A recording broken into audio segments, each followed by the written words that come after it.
മുതലാളി, ലോകത്തിന്ന് വരെ ആരും കാണിച്ചിട്ടില്ലാത്ത ഒരു തറവേല ഞാനിപ്പോ ഇവിടെ കാണിക്കാൻ പോവാണ്. കൂടെ നിന്നോണം. നീ വേഗം കാണിക്ക. ഞാൻ ആ സിനിമയ്ക്കെതിരെ ഞാൻ എതിരായിട്ട് സംസാരിച്ചിട്ടില്ല.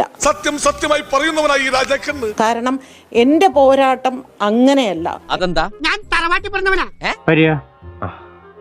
നോക്കിക്കോളൂ. ഈ വിധി വരുന്ന അന്ന് തന്നെയല്ലേ നമ്മളെ ഏറ്റവും സ്നേഹിക്കുന്ന ശ്രീ മോഹൻലാൽ ആ പോസ്റ്റർ റിലീസ് ചെയ്യുന്നത്.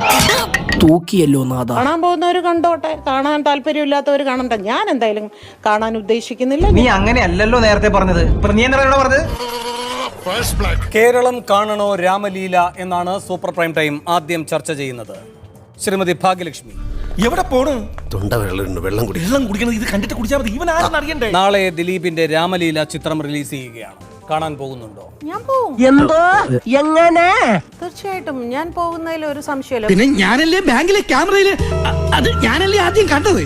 പിന്നെ പത്രത്തിലൊക്കെ വന്നല്ലോ. ഞാൻ കാണും. എന്തുകൊണ്ട്? തീരുമാനിച്ചതിന്റെ പിന്നിലുള്ള ചേതോ വികാരം എന്താണെന്ന് അറിഞ്ഞാൽ കൊള്ളാം.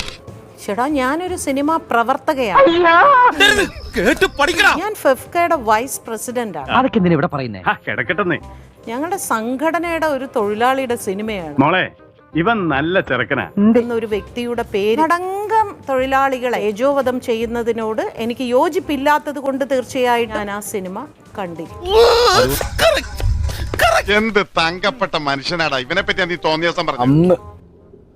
എന്നാ ഞാൻ ഇനി ഒരു സത്യം പറയട്ടെ. ഇത് ഞാനല്ല, മൊത്തം ഗ്രാഫിക്സ്. ഇന്ന് ദിലീപ് കുറ്റാരോപിതൻ പോയിട്ട് കോടതി വെറുതെ വിട്ട ഒരു വ്യക്തിയാണ് ദിലീപ്. അതെനിക്ക് ഇഷ്ടമില്ല. ഞാൻ തെറ്റാണോ? കോടതി വെറുതെ വിട്ടപ്പോഴാ പ്രശ്നം. ഇയാൾക്ക് എന്താണ് വയ്യേ?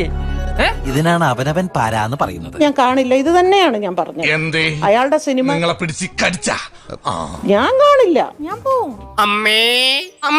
ഞാൻ പോട്ടെ. എന്റെ കാര്യം കൂടെ ഒന്ന് പറയടാ. ഈ പാവത്തിന് ഒന്ന് അഡ്ജസ്റ്റ് കൊടുത്തേക്ക്. പാവം.